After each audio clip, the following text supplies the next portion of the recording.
The Second World War started more than 60 years ago. Generations have matured, hardly able to imagine what the war was really like, or truly realize the high price paid by Russia for victory. They don't know about all of the war heroes who made a tremendous contribution to the fight against fascism. Until recently, it was hard to find the name of General Mikhail Snegov in the history books or in Russian military museums. For many years, Soviet historians concealed the heroic deeds of both the general and his garrison in the town of Peremyshl in June 1941. He was responsible for the Soviet Union's first victory in the Second World War.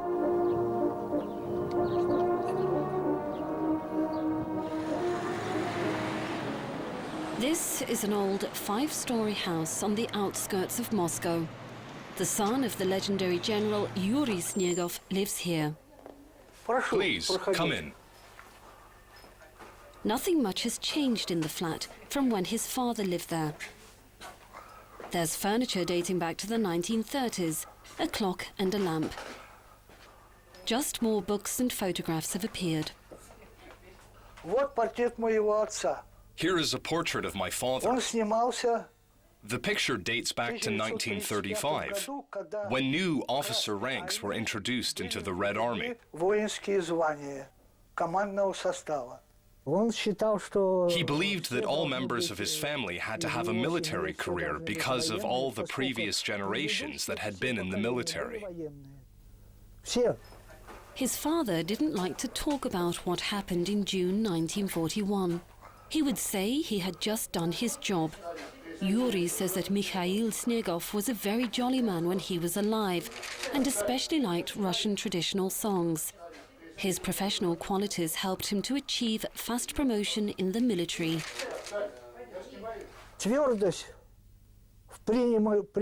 Make firm decisions and strive to achieve what has been planned at any cost. This is the Central Archive at the Russian Defense Ministry, where personal files on all servicemen from both the Soviet and the Russian Army are kept. On floor 2, in box number 80, there's a file labeled Major General Mikhail Snegov. It contains biographical details with information on where he served, awards and testimonials. Mikhail Snegov was born in 1896. He graduated from the Higher Military School in Moscow. He fought in the First World War. In 1939, he was promoted to the rank of general. In the service section, there are records dating back to August 8, 1940, stating that General Snegov was appointed as the commander of the 8th Rifle Corps and was sent to the town of Peremyshl.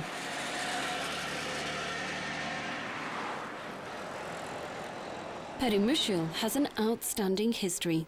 It's changed hands often, having been under the jurisdiction of several countries, including Russia and Austria.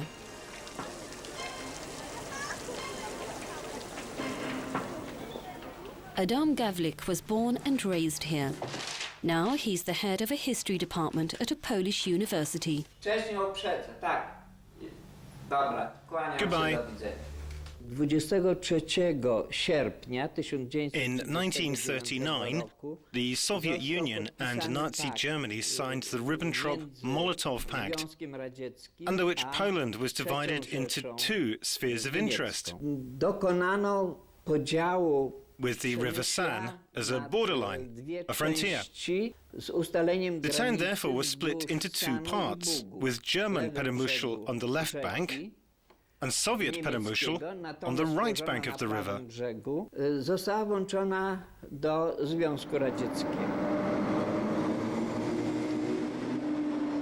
Mikhail Snegov arrived at this railway station in the town centre in August 1940.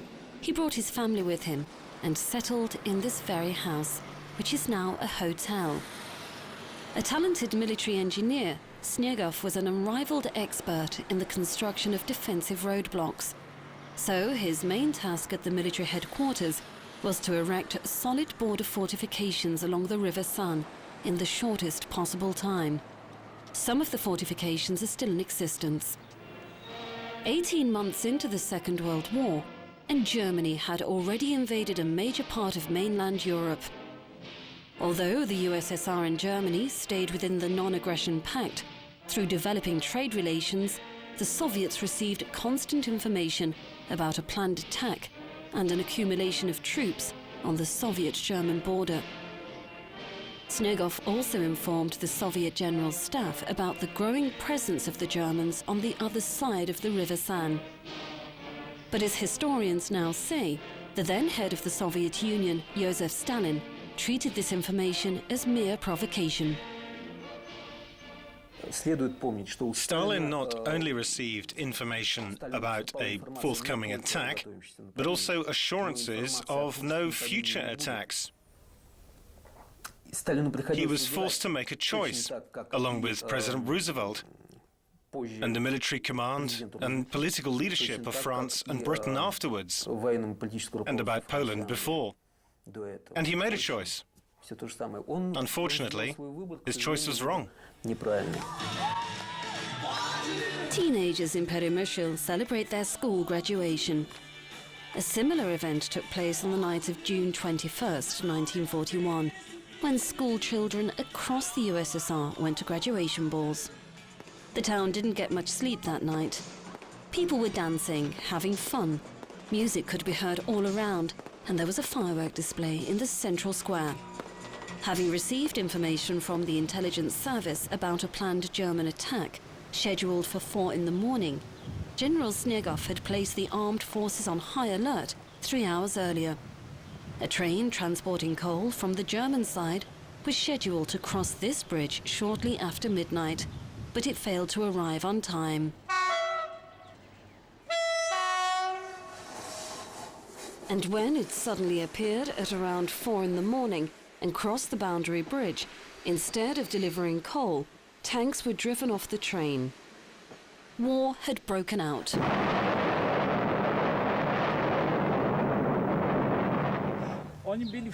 Leszek Bielek was 15 years old at the time.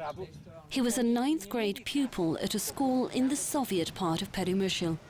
He dreamt of becoming a football player and defending the colours of the Polish national team. He remembers only too well the events of that night. At 4 to 5 a.m., I don't remember exactly, artillery shelling started. We didn't know it was war. Radios fell silent because there were no electricity supplies from the power station.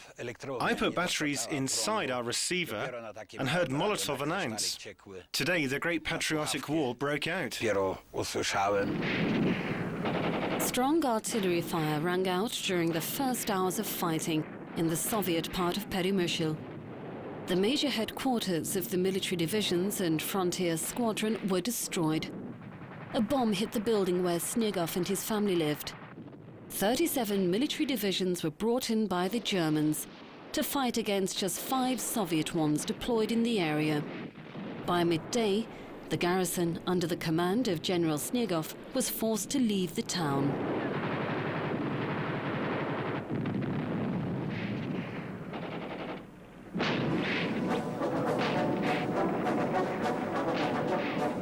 After sunset, in a small village outside Peremyshl, Snegov called a meeting. All contact with the main headquarters had been lost, so he decided to step in as the commander. Snegov was in charge of not only his own 8th Rifle Corps, but also the 99th Infantry Division, the Boundary Squadron, and the Home Guard. He set the time for a counterattack. June 23rd, 4 o'clock in the morning. By this time, the Germans had made their way deep into the country's territory. The Red Army was retreating. General Snegov made the command to go on the offensive. It was the first counterattack made by the Soviet Army in the Second World War. The 99th Infantry Division was supposed to play a major role. When it went into the town centre, the fighting became intense. On every street, at every house. The Germans were unprepared and were forced to retreat back onto their territory by the railway bridge. By 11 o'clock in the morning on June 23rd, The balance of the frontier had been restored. The Soviet part of Peremyshl had been recaptured. The soldiers who died in June 1941 were buried at a German cemetery near Peremyshl. War reporters at the time wrote that maybe, for the first time since the beginning of the Second World War, Germany had been obliterated.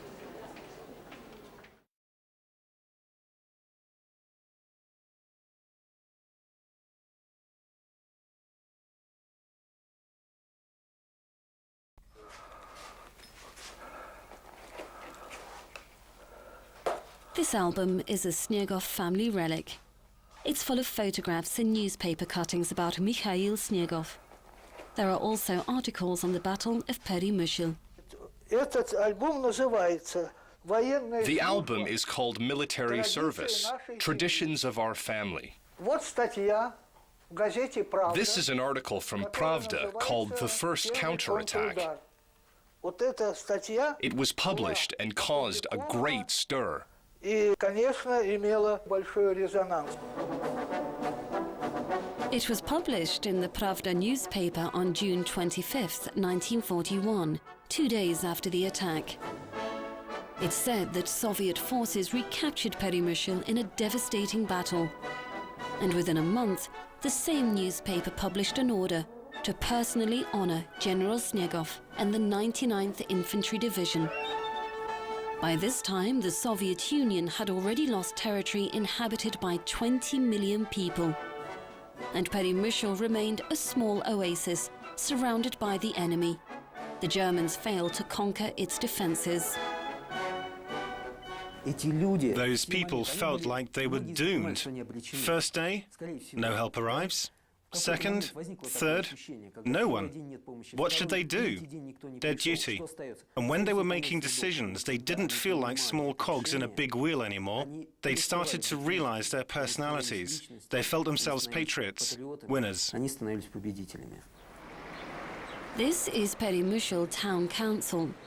When the town was released, a red flag was erected on its roof. It stayed there for 5 days.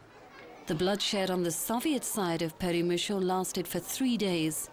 During this time, all women and children were evacuated. Water pumping stations started to work again. 3 bakeries produced bread for the people. Operating theatres were set up in the basements of buildings. Snegov was waiting, but was given an order to retreat. Peremyshl had been defending itself, and the Germans had already captured the road to Lvov. As I've said, on Saturday, one pillbox was still defending itself. And Lvov? It had either already been captured or was just about to be captured. So only one road was left, the road to Kirov. Snegov took the Home Guard and the injured out of the town. To retreat with no losses was a classic tactic.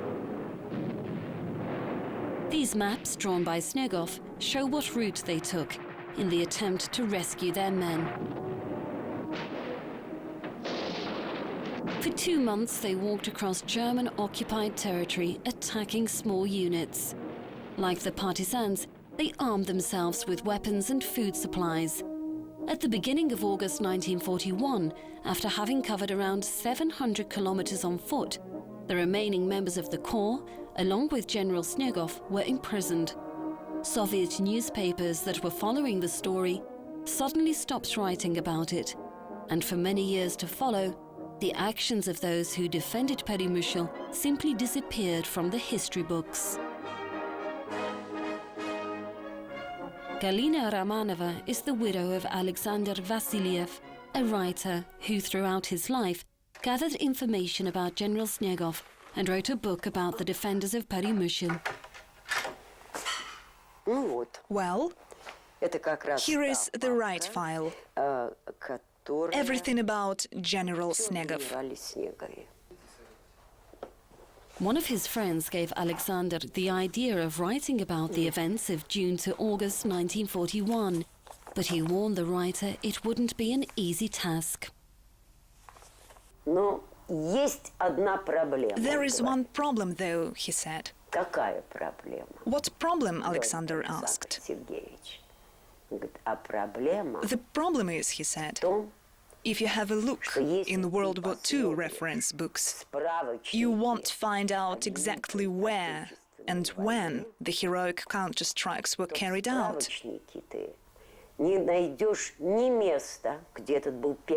Not a single town, just nothing. A strange, and I would say horrible secret. And this secret lies on the shoulders of these people.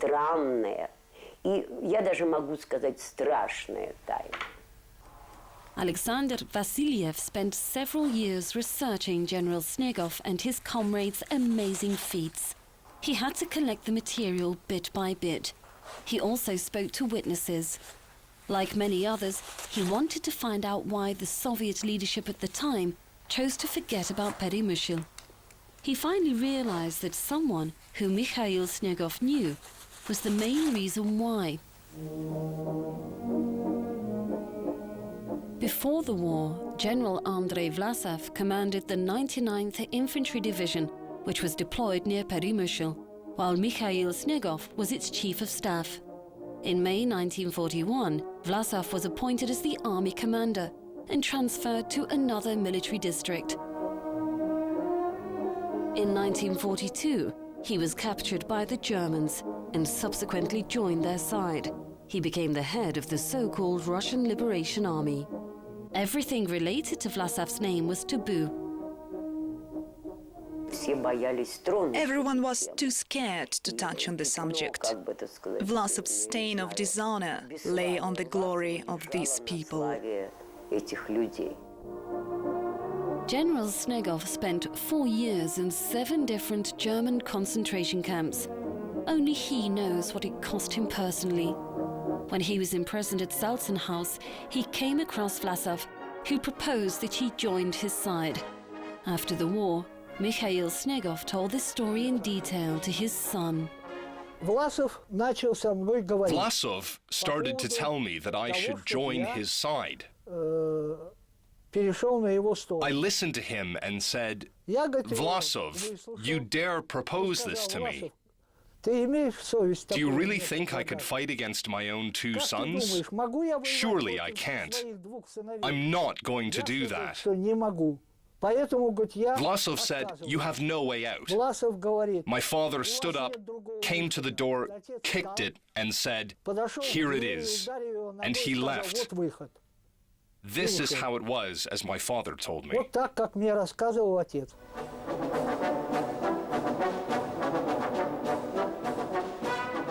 In May 1945, Snegov was released and eventually returned to Russia.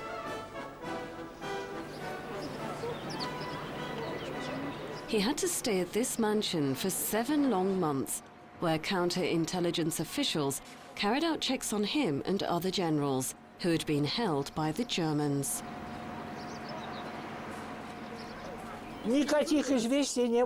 And there was absolutely no news. Once I was at the headquarters and suddenly I met a general who asked, "Are you Snegov?" "Yes, I am," I said. "And is Mikhail Snegov any relation to you?" "Yes, he is. He's my father," I said. "Congratulations," he said. "He's alive and he'll soon come home."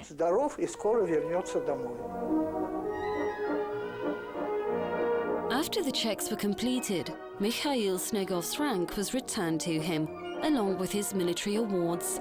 He was also given a new, perfectly fitted general's uniform, but he was then sent to the reserve. Towards the end of his life, he chaired a military faculty at a civilian high school in the Ukrainian city of Kharkov. He died there in April 1960. Just 5 years after his death, Alexander Vasiliev published his first book about General Snegov. This is the first book, published in 1965, after a long search, a pure legend. And the title is Returning to the Legend. After that, 5 more books about Peremyshl heroes were published by various companies.